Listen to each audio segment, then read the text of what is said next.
प्यारे भाइयों और बहनों, प्रभु यीशु मसीह के मीठे और पवित्र नाम में आप सबको जय मसीह की। पवित्र आत्मा के अवतरण पर्व के पश्चात आज 17वां रविवार है और आज की आराधना में आप सबका स्वागत है। आज का विषय है क्रूस का मार्ग। तो आइए हम परमेश्वर के चरण में अपने आप को समर्पित करें और प्रार्थना करें। आइए हम प्रार्थना करें। हे सर्वशक्तिमान जीवित और दयालु पिता परमेश्वर, हम आपको धन्यवाद देते हैं प्रभु जी, क्योंकि आप ही धन्यवाद स्तुति प्रशंसा पाने के लिए एकमात्र योग्य प्रभु हैं। आप महान परमेश्वर हैं, आप दयालु हैं, आप कृपालु हैं, आप क्षमा करने वाले परमेश्वर हैं। हम धन्यवाद देते हैं तमाम आशीषों के लिए जो आप हमारे जीवन में देते आए हैं। धन्यवाद देते हैं प्रभु जी, आप इतना महान परमेश्वर होते हुए भी हम जैसे साधारण पापी इंसान को आप प्रेम करते हैं। आपने हमें इतना प्रेम किया कि आप हमारे लिए अपना इकलौता पुत्र प्रभु यीशु मसीह को दे दिया, जिन्होंने क्रूस के ऊपर अपने आप को बलिदान करते हुए हमारे लिए उद्धार का रास्ता खोल दिए हैं। प्रभु जी, हम धन्यवाद देते हैं तमाम आशीषों के लिए जो आप हमारे जीवन में देते आए हैं। प्रभु जी, इस समय हम अपने आप को फिर से आपके चरण में समर्पण करते हैं, प्रार्थना करते हैं प्रभु जी, हम सबको आपके आशीष बहुतायत से दीजिए। हम जब आपकी स्तुति आराधना में गीत गाते हैं, आपके पवित्र वचन को पढ़ते हैं, आपके वचन में से सुनते हैं, आपके चरण में प्रार्थना करते हैं, ये सब कुछ आपके निकट ग्रहण योग्य हो और आपकी इच्छा हमारे जीवन में पूरी हो। प्रभु यीशु मसीह के पवित्र नाम से ये प्रार्थना करते हैं, आमीन। जैसे मैं अभी बता रहा था कि आज का विषय है क्रूस का मार्ग, और इसलिए इस विषय को लेकर एक गीत है और आइए हम इस गीत को गाएं। राहें सलीब दिखा दो मसीहा, हमको उन्हीं पर चला दो मसीहा।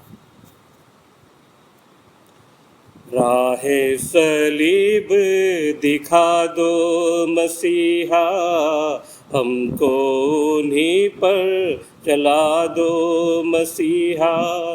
आन पड़े हैं तेरे द्वार, आन पड़े हैं तेरे द्वार।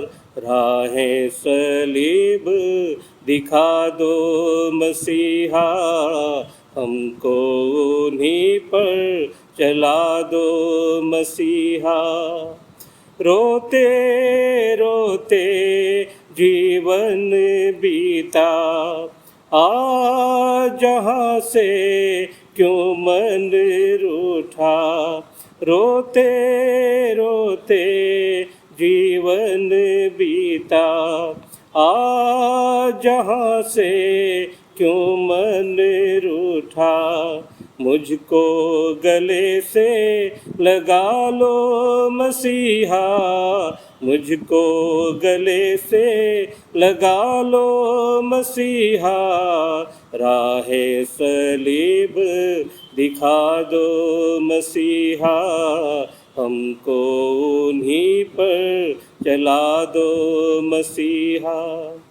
मिटते रहे थे दुनिया के डर से, हटते रहे थे यीशु के दिल से। मिटते रहे थे दुनिया के डर से, हटते रहे थे यीशु के दिल से। मेरे गुनाह को मिटा दो मसीहा, मेरे गुनाह को मिटा दो मसीहा। राहें सलीब दिखा दो मसीहा, हमको उन्हीं पर चला दो मसीहा। भूला पथिक हूँ मंजिल पे आया, पाप और पुण्य का भेद यूं समझा, भूला पथिक हूँ मंजिल पे आया, पाप और पुण्य का भेद यूं समझा, क्रूस की राह पे चला दो मसीहा, क्रूस की राह पे चला दो मसीहा, राह सलीब दिखा दो मसीहा, हमको उन्हीं पर चला दो मसीहा। आइए हम इस समय परमेश्वर के वचन में से पढ़ेंगे। हम पढ़ेंगे मत्ती रचित सुसमाचार उसके 16 अध्याय उसके 21 से 28 तक। मत्ती रचित सुसमाचार 16, 21 से 28। उस समय से यीशु अपने चेलों को बताने लगा, अवश्य है कि मैं यरूशलेम को जाऊं और पुरनियों और प्रधान याजकों और शास्त्रियों के हाथ से बहुत दुख उठाऊं और मार डाला जाऊं और तीसरे दिन जी उठूं। इस पर पतरस उसे अलग ले जाकर झिड़कने लगा, हे प्रभु, परमेश्वर ना करे, तेरे साथ ऐसा कभी ना होगा। उसने मुड़कर पतरस से कहा, हे शैतान, मेरे सामने से दूर हो, तू मेरे लिए ठोकर का कारण है, क्योंकि तू परमेश्वर की बातों पर नहीं परंतु मनुष्यों की बातों पर मन लगाता है। तब यीशु ने अपने चेलों से कहा, यदि कोई मेरे पीछे आना चाहे तो अपने आप का इनकार करे और अपना क्रूस उठाए और मेरे पीछे हो ले। क्योंकि जो कोई अपना प्राण बचाना चाहे वह उसे खोएगा, और जो कोई मेरे लिए अपना प्राण खोएगा वह उसे पाएगा। यदि मनुष्य सारे जगत को प्राप्त करे और अपने प्राण की हानि उठाए तो उसे क्या लाभ होगा? या मनुष्य अपने प्राण के बदले क्या देगा? मनुष्य का पुत्र अपने स्वर्गदूतों के साथ अपने पिता की महिमा में आएगा, और उस समय वह हर एक को उसके कामों के अनुसार प्रतिफल देगा। मैं तुमसे सच कहता हूँ कि जो यहाँ खड़े हैं उनमें से कुछ ऐसे हैं कि वे जब तक मनुष्य के पुत्र को उसके राज्य में आते हुए ना देख लेंगे, तब तक मृत्यु का स्वाद कभी ना चखेंगे। ये प्रभु यीशु मसीह का सुसमाचार है। इसके पढ़े और सुनने जाने पर आशीष हो। हाँ, हे दयालु पिता परमेश्वर, हम प्रार्थना करते हैं, हम सबको आपकी आशीष दीजिए। हम धन्यवाद देते हैं आपके पवित्र वचन के लिए। प्रार्थना करते हैं प्रभु जी, आप हमें ज्ञान और बुद्धि और समझ दीजिए, ताकि हम आपके वचन को समझ सकें, ग्रहण कर सकें और आपके वचन के मुताबिक चलने वाले हो सकें। प्रभु यीशु मसीह के पवित्र नाम से यह प्रार्थना करते हैं, आमीन।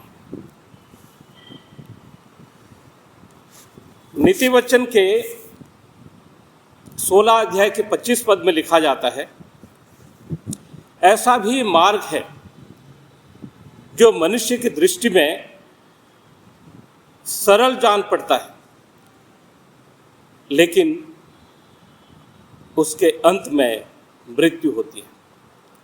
ऐसा भी मार्ग है जो मनुष्य के दृष्टि में बहुत ही सरल सीधा जान पड़ता है, लेकिन उसके अंत में मृत्यु होती है। मत्ती 7 अध्याय के 13 और 14 पद में प्रभु यीशु मसीह कहते हैं, 2 मार्ग के बारे में वो बताते हैं। वो कहते हैं, सकेत फाटक से प्रवेश करो, क्योंकि चौड़ा है वह फाटक, जो सरल है वह मार्ग जो विनाश को पहुंचाता है, और बहुत से हैं जो उससे प्रवेश करते हैं। क्योंकि सकेत है वह फाटक और कठिन है वह मार्ग जो जीवन को पहुंचाता है, और थोड़े हैं जो उससे पाते हैं। यहाँ पर प्रभु यीशु मसीह 2 मार्गों के बारे में बताते हैं। एक सकेत मार्ग है और एक चौड़ा मार्ग है। सकेत मार्ग में जाने वाले, चलने वाले बहुत ही थोड़े लोग होते हैं, जो कि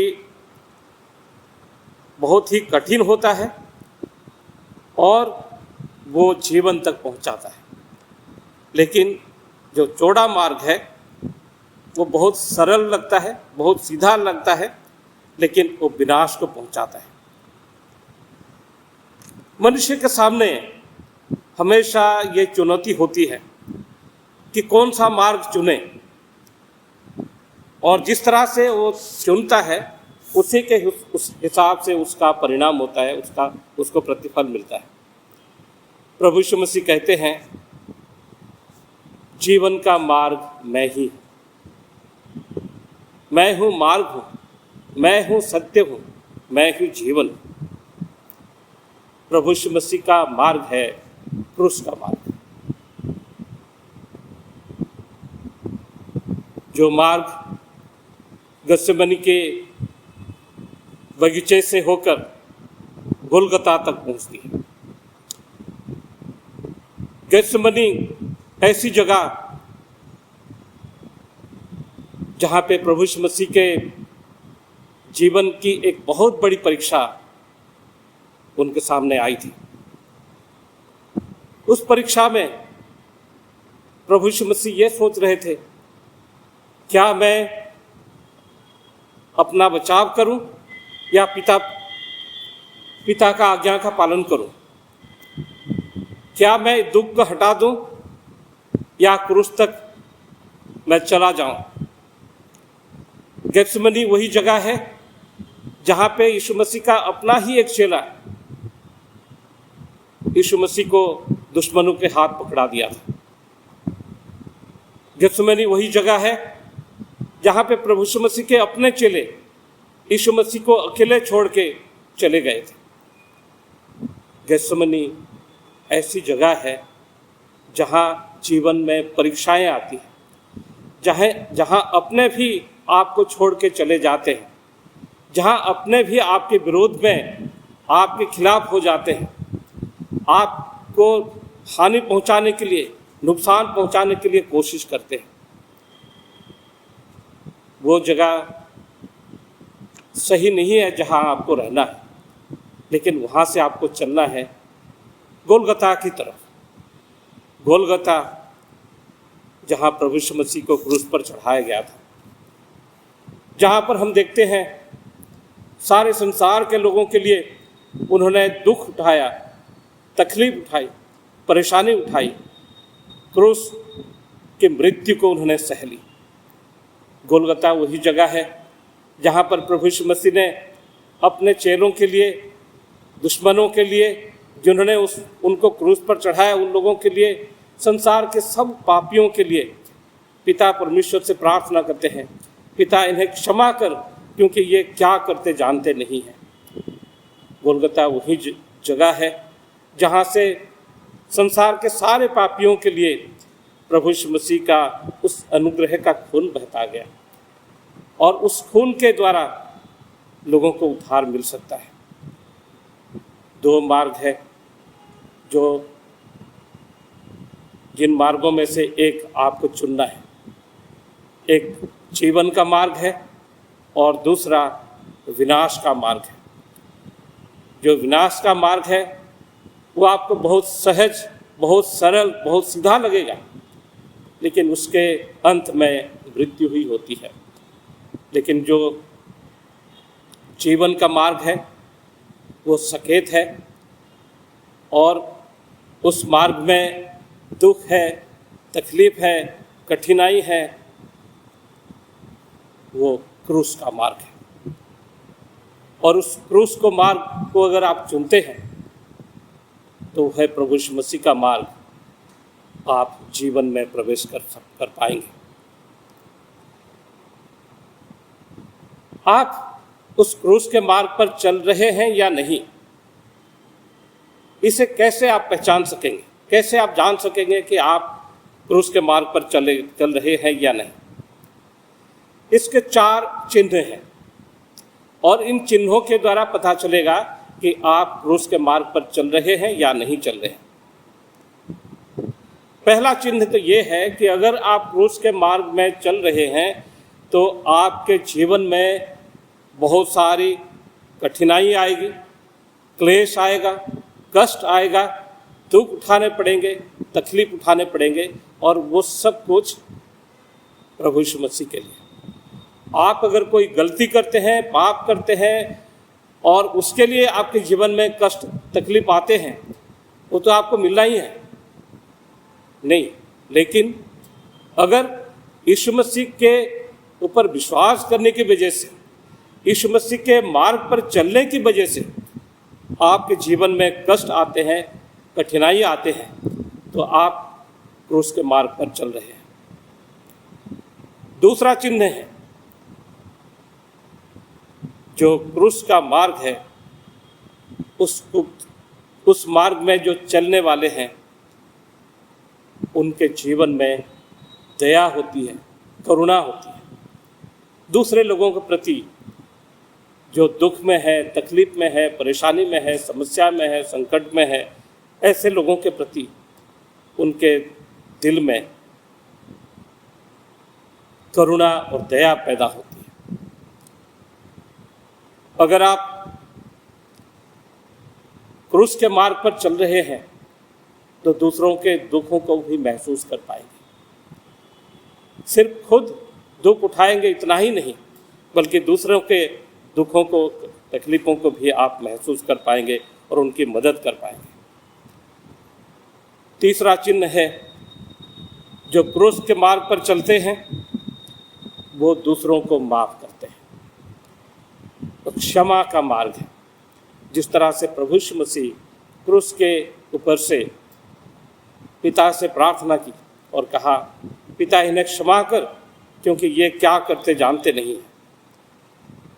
चाहे किसी ने आपको तकलीफ़ दिया हो, आपको नुकसान पहुंचाया हो,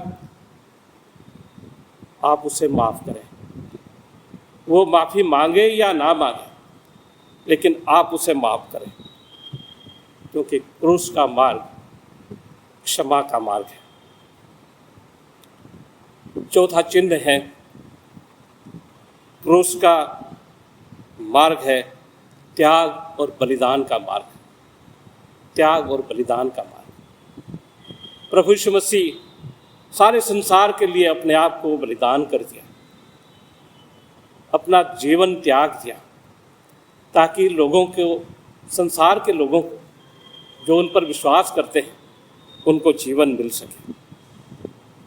प्रभु यीशु मसीह कहते हैं, अपना क्रूस उठाओ और मेरे पीछे हो। अभी जो वचन पढ़ा गया था उसमें हम देखते हैं 16 अध्याय के 24 पद में प्रभु यीशु मसीह कहते हैं, तब यीशु ने अपने चेलों से कहा, यदि कोई मेरे पीछे आना चाहे तो अपने आप को इनकार करे और अपना क्रूस उठाए और मेरे पीछे हो ले। अपना क्रूस उठाए और मेरे पीछे हो ले। यीशु मसीह का मार्ग है क्रूस का मार्ग, और जो उस क्रूस के मार्ग पर चलते हैं उनके जीवन में कठिनाई आते हैं, क्लेश आते हैं, कष्ट आते हैं। प्रभु यीशु मसीह के नाम के लिए, प्रभु यीशु मसीह की सेवकाई के लिए, प्रभु यीशु मसीह के गवाही के लिए, अगर उनके जीवन में दुख, तकलीफ, कठिनाई नहीं आते हैं तो कहीं तो कुछ गड़बड़ है। वो प्रभु यीशु मसीह के मार्ग पर नहीं चल रहे। प्रभु यीशु मसीह के साथ उनका संबंध में कहीं ना कहीं कुछ कमी है, जिस वजह से वो उन चीज़ों को अपने जीवन में महसूस नहीं कर रहे हैं। जो कठिनाई, जो तकलीफ, जो परेशानी उनके जीवन में आनी चाहिए, अगर नहीं आ रही है तो प्रभु यीशु मसीह के साथ उनके संबंध में कहीं ना कहीं कुछ तो गड़बड़ है। जो क्रूस के मार्ग पर चलते हैं उनके जीवन में दूसरों के प्रति प्रेम, करुणा, दया उनके जीवन में दिखाई देते हैं। अगर आप क्रूस के मार्ग पर चलते हैं तो आप उन लोगों को देखकर, जो भूखे हैं, प्यासे हैं, जो तकलीफ में हैं, परेशानी में हैं, संकट में हैं, जिनके साथ अन्याय हो रहा है, उन ऐसे लोगों को देखकर अगर आपके अंदर कोई दुख दर्द महसूस नहीं हो रहा है, अगर आप उनके तकलीफ़ों को समझ नहीं पा रहे हैं, उनकी मदद करने के लिए आपके मन में अगर प्रेरणा नहीं आ रही है, तो आप क्रूस के मार्ग में नहीं चल रहे। जो क्रूस के मार्ग पर चलने वाले हैं, उनके जीवन में ये सारी चीज़ें दिखाई देंगे कि वो दूसरों के तकलीफ़ों को भी समझ पाएंगे और उनकी मदद करने के लिए आगे आएंगे, वो तरस खाएंगे। जो क्रूस के मार्ग पर चलने वाले हैं, वे दूसरों को माफ़ करते हैं, चाहे वे माफ़ी मांगे या ना मांगे।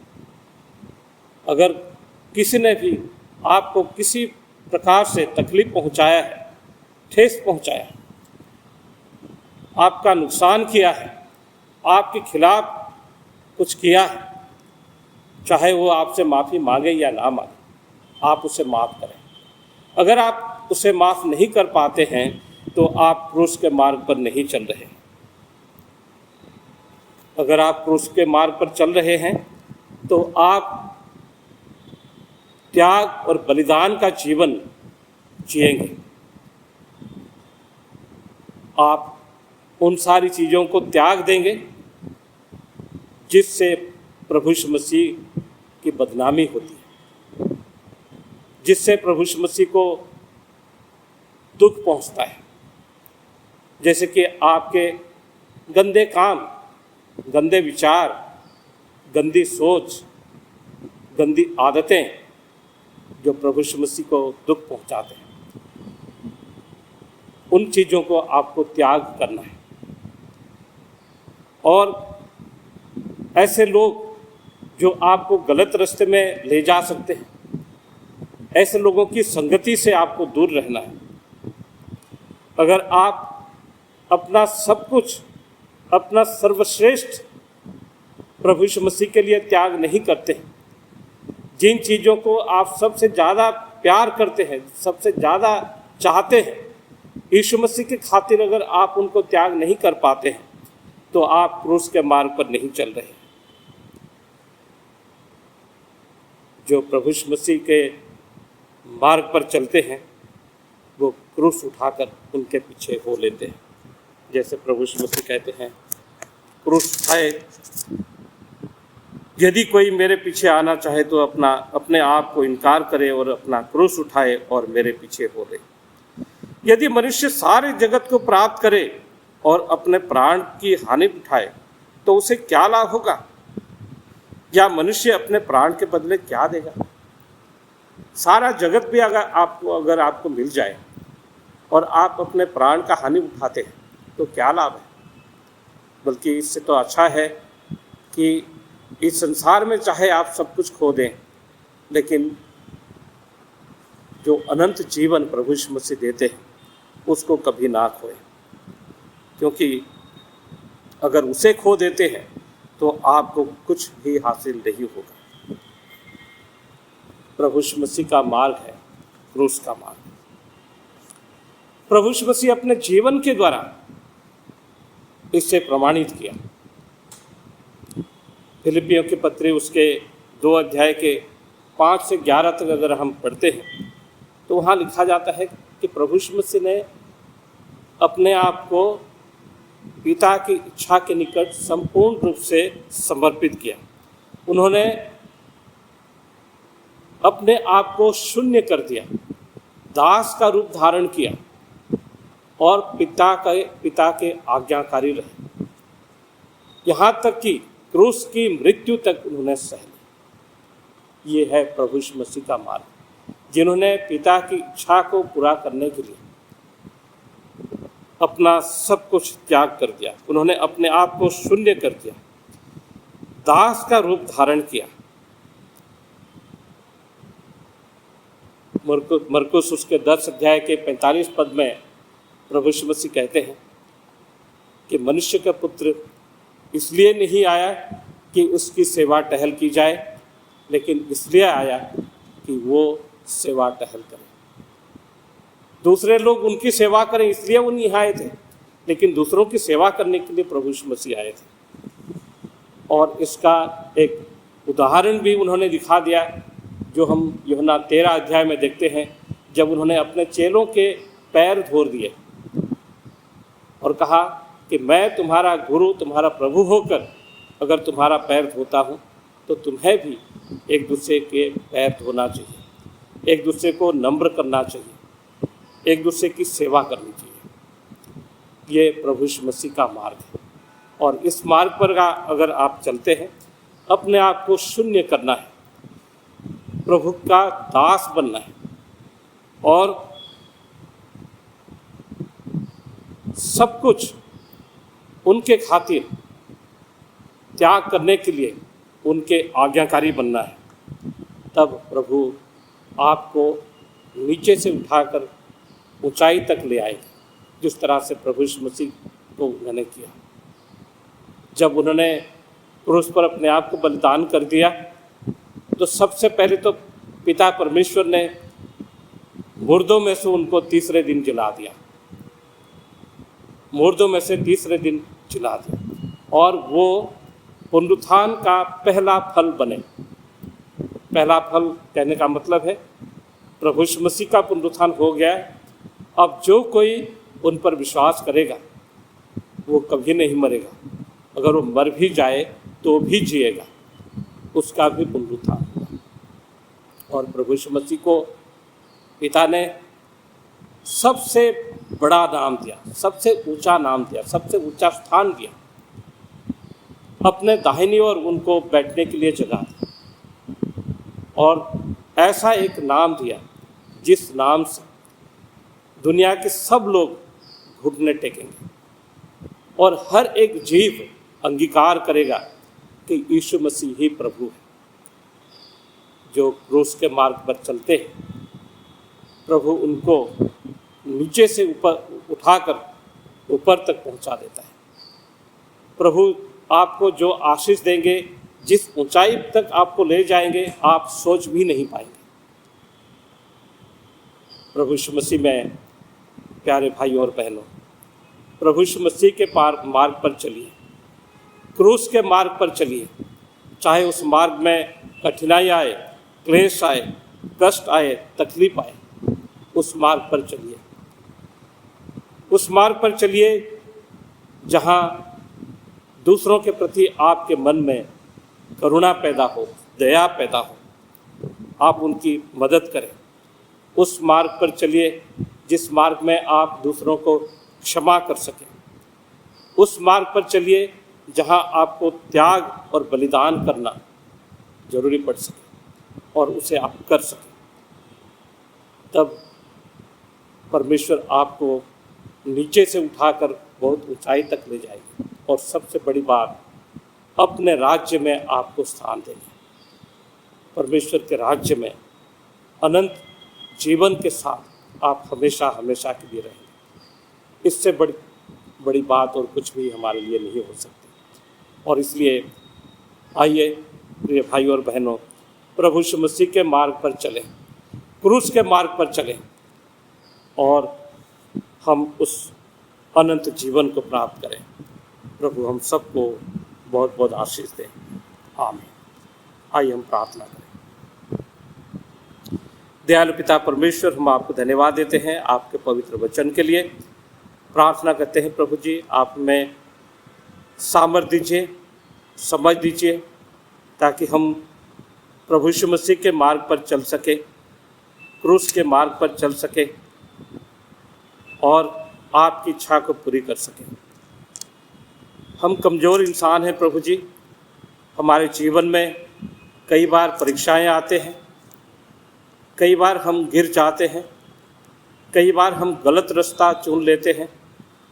प्रभु जी हम प्रार्थना करते हैं, आप हमारी मदद कीजिए, पवित्र आत्मा के द्वारा आप हमारा मार्गदर्शन कीजिए, ताकि हम सकेत मार्ग पर चल सकें जो जीवन की ओर ले जाता है। अगर हमारे जीवन में शैतान किसी प्रकार की परीक्षाएं भी लाता है प्रभु जी, उन परीक्षाओं में जयवंत होने के लिए और क्रूस के मार्ग पर चलने के लिए प्रभु जी आप हमारी मदद कीजिए। दयालु पिता परमेश्वर, हम प्रार्थना करते हैं आप अपने लोगों को आपकी सुरक्षा के हाथ में रखिए, आपकी दया और करुणा में बनाए रखिए। जो लोग बीमार हैं, दुख तकलीफ में हैं, परेशानी में हैं, संकट में हैं, आप उनकी मदद कीजिए प्रभु जी, ताकि उनको चंगाई मिले, आपकी आशीष मिले और आपकी इच्छा उनके जीवन में पूरी हो सके।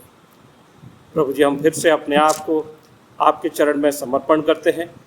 ये प्रार्थना हमारे उद्धारकर्ता प्रभु यीशु मसीह के पवित्र नाम से मांगते हैं, आमीन। आइए हम सब मिलकर प्रभु की प्रार्थना एक साथ करें। आए हमारे बाप, तू जो आसमान पर है, तेरा नाम पाक माना जाए, तेरी बादशाहत आए, तेरी मर्जी जैसे आसमान में पूरी होती है ज़मीन पर भी हो। हमारी रोज़ की रोटी आज हमें दे, हमारे कसूरों को माफ़ कर जैसे हम अपने कसूरवारों को माफ़ करते हैं। हमें आजमाइश में ना पड़ने दे, परंतु बुराई से बचा, क्योंकि बादशाहत, कुदरत और जलाल हमेशा तेरी है, आमीन। अब हमारे पिता परमेश्वर का प्रेम, प्रभु यीशु मसीह का अनुग्रह, पवित्र आत्मा की शांति और सहभागिता हम सबों के साथ अब से लेकर हमेशा तक बनी रहे, आमीन। आप सबको जय मसीह की। प्रभु आपको बहुत बहुत आशीष दे।